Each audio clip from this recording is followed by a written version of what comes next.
ایران نے دمشق میں ایرانی قونصل خانے پر حملے کا بھرپور جواب دے دیا۔ ایران نے اسرائیل پر سینکڑوں ڈرونز اور کروز میزائلز برسا دیے۔ ایران نے اسرائیل کے رامون اور نیوٹم ایئر بیس کو کامیابی سے نشانہ بنایا۔ اسرائیل کو بھاری نقصان اٹھانا پڑا۔ ایرانی میزائلز اور ڈرون سے بچنے کے لیے اسرائیلیوں کو بنکرز میں پناہ لینی پڑی۔ اسرائیلی کابینہ کا اجلاس بھی حفاظتی بنکرز میں ہوا۔ ڈرونز اور میزائلز کو روکنے کے لیے اسرائیل کے دفاعی نظام پر ایک رات میں $1.3 ارب خرچ ہوئے۔ اس کے باوجود ایرانی ڈرونز اور میزائلز کو ہدف تک پہنچنے سے روکا نہیں جا سکا۔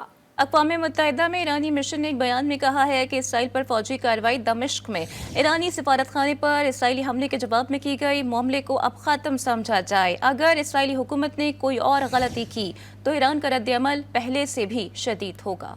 ایران نے اسرائیل کا غرور خاک میں ملا دیا۔ شام کے شہر دمشق میں اپنے سفارت خانے پر حملے کے بدلے میں ایران نے اسرائیل کو کرارا جواب دیا۔ ایران نے رات گئے اسرائیل پر میزائلوں اور ڈرونز کی بارش کر دی۔ 50% ایرانی ڈرونز اور کروز میزائلوں نے اہداف کو کامیابی سے نشانہ بنایا۔ میزائل برستے ہی قابض اسرائیلی تل ابیب سے فرار ہونے لگے۔ ایرانی حملے میں اسرائیلی جیٹ طیاروں کا سب سے بڑا اڈا بھی تباہ ہو گیا۔ رامون ایئر بیس اسرائیلی فضائیہ کی ریڑھ کی ہڈی سمجھا جاتا تھا۔ اس کی حفاظت کے لیے امریکہ نے پیٹریوٹ اور ڈیوڈ سیلنگ اور ایرو 3 نظام نصب کیا تھا جو کسی کام نہ آیا۔ صہیونی ریاست کا اربوں ڈالر کا آئرن ڈوم بھی ناکام ہو گیا۔ ایرانی میزائل اور ڈرونز 2 گھنٹے کا سفر کر کے اسرائیل پہنچے اور قہر بن کر برس پڑے۔ ایرانی ہتھیاروں نے عراقی حدود کا استعمال کیا۔ کربلا سے گزرتے میزائلوں کی تصاویر سوشل میڈیا پر وائرل ہو گئیں۔ ایران کی جانب سے داغے گئے میزائلوں نے عوامی مقامات کے بجائے صہیونیوں کے فیصلہ ساز ایوانوں اور اسلحہ ڈپو کو نشانہ بنایا۔ اسرائیلی پارلیمنٹ پر بھی ڈرونز جا لگے۔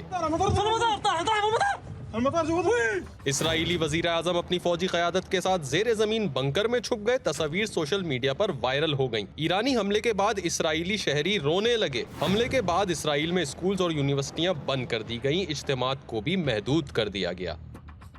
ایران نے دمشق میں ایرانی قونصل خانے پر حملے کا بھرپور جواب دے دیا۔ ایران نے اسرائیل پر سینکڑوں ڈرونز اور کروز میزائلز برسا دیے۔ ایران نے اسرائیل کے رامون اور نیوٹم ایئر بیس کو کامیابی سے نشانہ بنایا۔ اسرائیل کو بھاری نقصان اٹھانا پڑا۔ ایرانی میزائلز اور ڈرون سے بچنے کے لیے اسرائیلیوں کو بنکرز میں پناہ لینی پڑی۔ اسرائیلی کابینہ کا اجلاس بھی حفاظتی بنکرز میں ہوا۔ ڈرونز اور میزائلز کو روکنے کے لیے اسرائیل کے دفاعی نظام پر ایک رات میں $1.3 ارب خرچ ہوئے۔ اس کے باوجود ایرانی ڈرونز اور میزائلز کو ہدف تک پہنچنے سے روکا نہیں جا سکا۔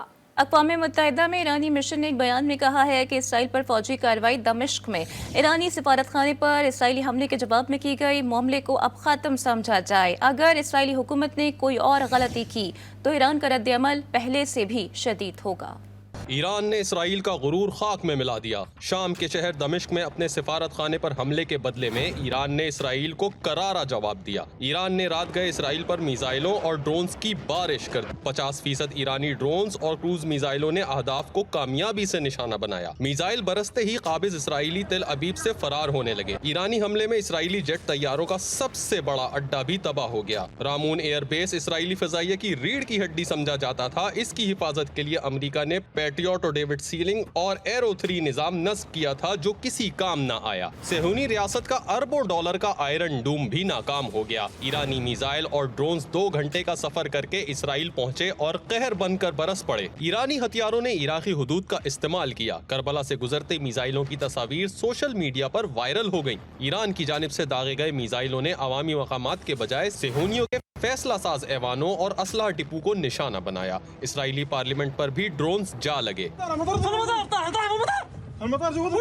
اسرائیلی وزیر اعظم اپنی فوجی قیادت کے ساتھ زیر زمین بنکر میں چھپ گئے۔ تصاویر سوشل میڈیا پر وائرل ہو گئیں۔ ایرانی حملے کے بعد اسرائیلی شہری رونے لگے۔ حملے کے بعد اسرائیل میں اسکولز اور یونیورسٹیاں بند کر دی گئیں۔ اجتماعات کو بھی محدود کر دیا گیا۔